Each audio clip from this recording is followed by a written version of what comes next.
Oh, yeah. There we go. That's the good kind of ice. All right, let's put that back over there.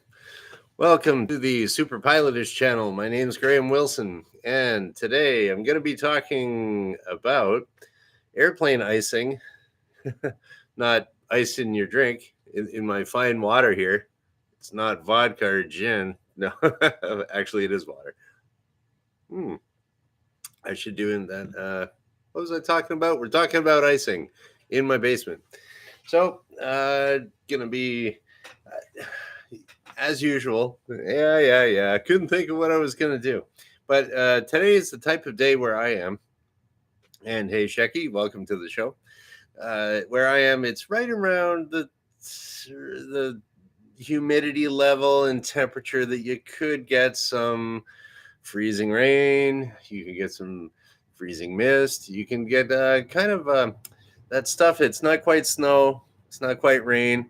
And it's the stuff that tries to stick to airplanes as hard as it can. So, yeah. So I figured, it's about that time of year. There's a lot of possibility of ice building up on your airplane.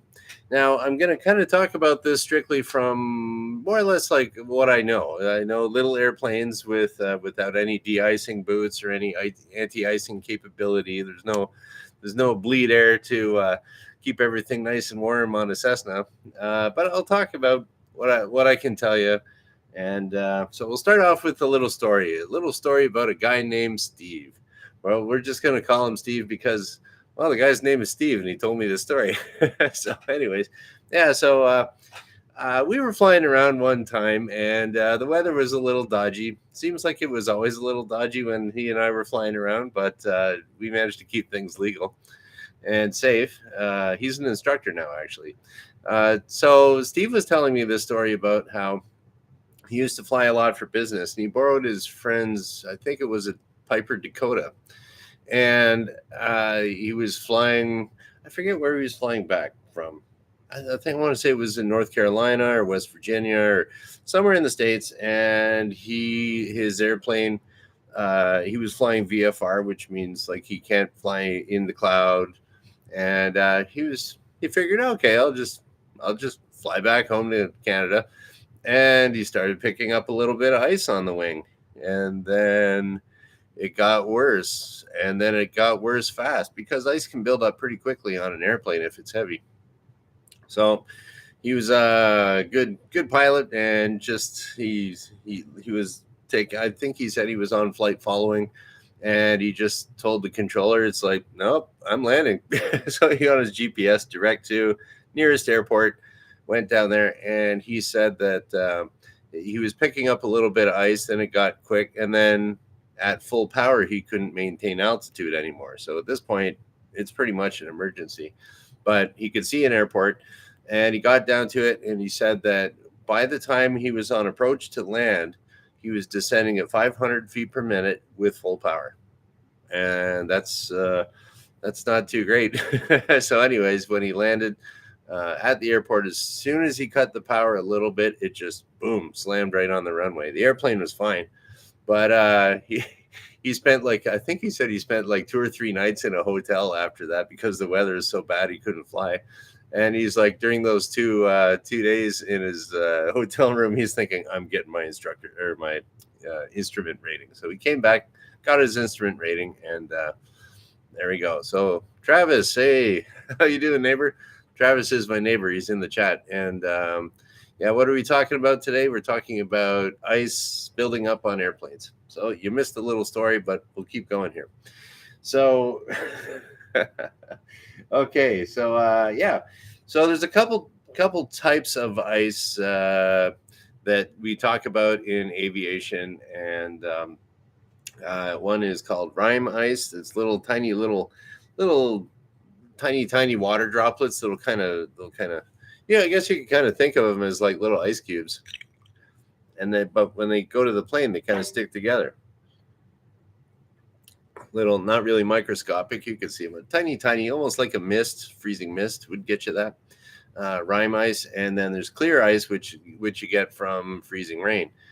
which is rain that's cold enough that as soon as it hits your wing and your wing is below freezing, it'll just kind of stick to the wing.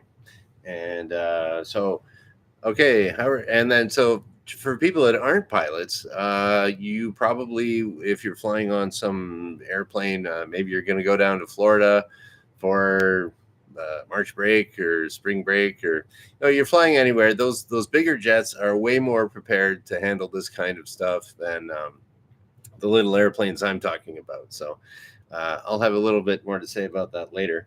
And so, okay, so let's just say we're flying around, and this has happened to me too, is that flying, it's right around right around zero, or well, okay, we're in Canada, so it'll be, we'll say 0 Celsius and 32 Fahrenheit, right around there. And so I was flying along. It's not a little mist out there? Is the visibility a little bit worse? Is something coming out of that cloud? I don't know. You take a look down, say you're on a Cessna, you can see the wheel down there, and the wheel is you can see little bits of white hitting the black tire, and it'll just kind of stick. And then there's a little white patch that builds up, and it just kind of gets bigger and bigger and bigger and thicker. And then you're like, better get on the ground. So because it doesn't go away. And then you can also see it building up on the wing strut, and you might see it around maybe around the edges of the windscreen. And if you kind of pop your head out, you might see a thin film starting on the leading edge of the wing. Rime ice, when it if I only had a whiteboard around. I got something better. I got the cardboard. Hey, here we go. White cardboard here. Well, I'll use the brown part. So if you got your wing, this is what rime ice will look like. Look at that wing. Okay, we got a wing. So the rime ice will just kind of start off as like a little layer here. All right, there we go. And then eventually it'll build out, and it'll kind of come to like a point. And so that's what the rime ice would look like if you had clear ice. Okay, the clear ice will kind of just it'll stay thin here. It won't build out too much, but it'll have a tendency to kind of go back on the wing a bit more. And then it'll build up here. Something like that. So that's your rime and clear. And then you can also have a mixture of the two, which surprisingly is called mixed icing. So yeah, okay, so here we go. That's that. And then another thing to look out for, if you are if you got the clear ice, it'll hit your wheel and it'll look a little bit different. So you'd have instead of having a little white patch there, it'll be like clear, just like clear ice, because it's clear icing, and it'll just be kind of shiny. If it was rain, it would probably if you got out of the rain, it would dry up really quickly. But if you're not really in rain, and it'll kind of grow and not really streak as much as rain would. Okay, and then another thing that you would see if you were if you had a low wing airplane, you would get your clear. I've seen it. It really shows up. The one plane I used to fly, it had a navy blue wing, and you could really see it. Actually, same color as the KD-12X, basically. Oh yeah. So you'd see the the water would hit here, and it would kind of streak. Here we go. It'll just kind of streak back and stick. It wouldn't. If it was rain, it would evaporate. You'd see it maybe hit here, and it evaporates by the time it gets back here. But if it's just sticking around and making all these streaks, you have clear ice. And then, so there we go. Now what do we do when we got icing? So I guess, another little story about this, the clear icing. Now that's if you can see it. Another thing that you might have to watch out for is at night. Now I know a girl that she was instructing at night, and she was doing a cross-country flight with her student. And they noticed that they're just flying along like normal. And then they kind of noticed that their speed was a little low. And they said, okay, well, let's bump the power up. So they put the throttle up to full power, and it was still wasn't getting the right performance that it should have. So the good instructor that she was, she thought, oh, okay, maybe I got some kind of carburetor icing or something like that. So she put on the carburetor heat. Now this is getting kind of piloty here. Normally, if you had carburetor icing, you put on the carburetor heat, and all of a sudden it starts, the engine kind of starts shaking and running rough because you're melting water and running it through the engine, and eventually it goes away. So they put the carburetor heat on, and they saw an immediate rise in power without the with the roughness. So it didn't seem like she'd had that before, and then she just thought it was weird. So, anyways, they landed and they got back to the airport, and she looked outside, and the whole plane was just covered with clear ice. Like, so they were flying at night, and there was like the windshield had like like a good layer of ice on the windshield, but it was building up so slowly. And they just thought, well, maybe it's a little hazy out tonight or something like that. And the whole plane was covered in ice. And what was happening was, most of these airplanes, they have the air filter right at the very front of the engine. Now, the KD-12X, because it's so awesome, it doesn't have a propeller. It's like sort of a jet hybrid, right? But anyways, we'll imagine that this is a regular propeller airplane with the piston engine, and so the air filter is right in the front of it. So if you're flying through the air and there's little bits of ice that you're building up and building up, it's going to block your air filter, and they call that impact icing. So when it blocks off your air filter, they're always like flat. Like there's some cars have flat air filters in them, and it's just right there exposed to the air. And so that'll build up with ice, and now there's no air getting into your engine. Your engine power will drop. But if you put it on the carburetor heat or the alternate air, some airplanes have it, and that's unfiltered air from behind the cowling, and it's usually heated. So that will eliminate the problems of the impact icing. But yeah, she said that she landed. The only thing was that it was low on power. Well, that they were to keep their altitude and everything, just like Shecky was saying here, that it'll add weight to your airplane. So you have to kind of increase your angle of attack a little bit to stay level. And then it's also destroying your lift a little bit. So you got to kind of crank it up a little bit more.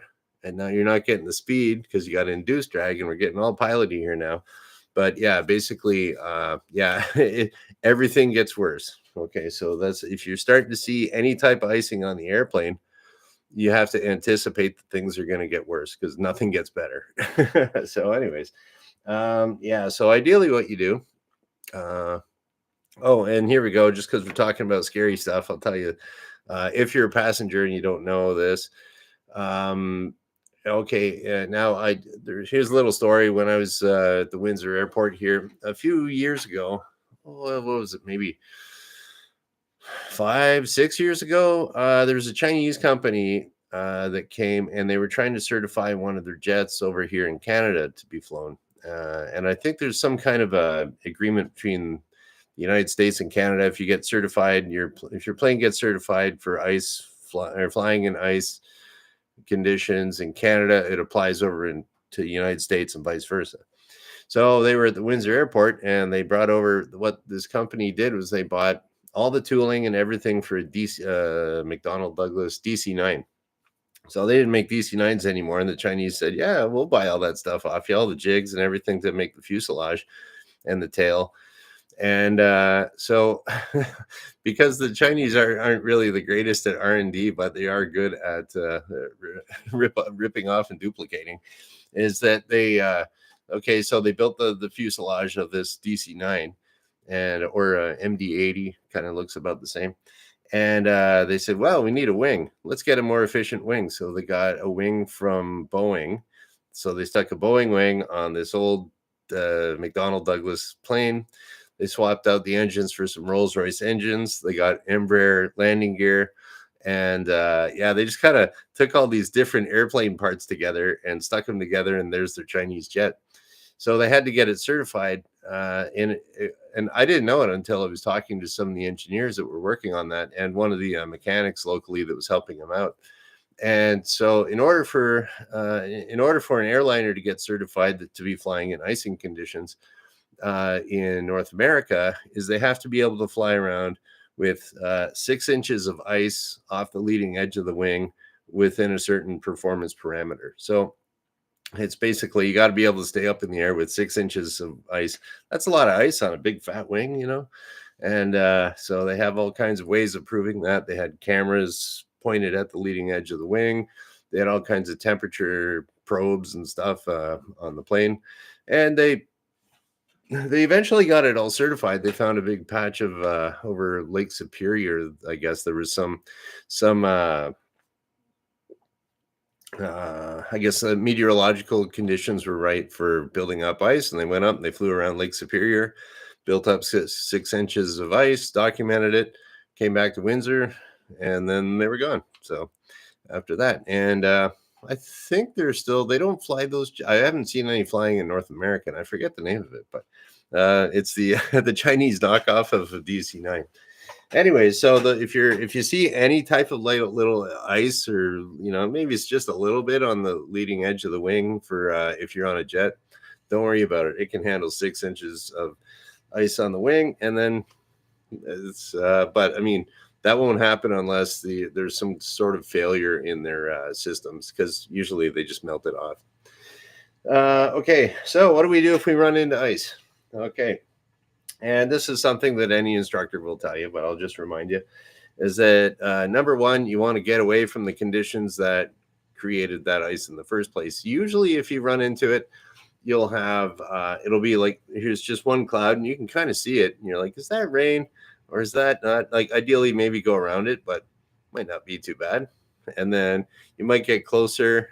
Okay, I'll just avoid it. And like, oh, it's actually here a little bit. So as soon as you see it, turn around, go away.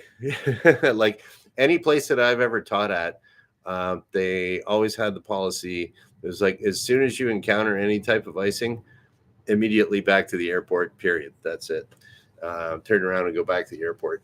So, and I agree, because when it builds up fast. I've had it where I just kind of detected it, and there's the airport right there.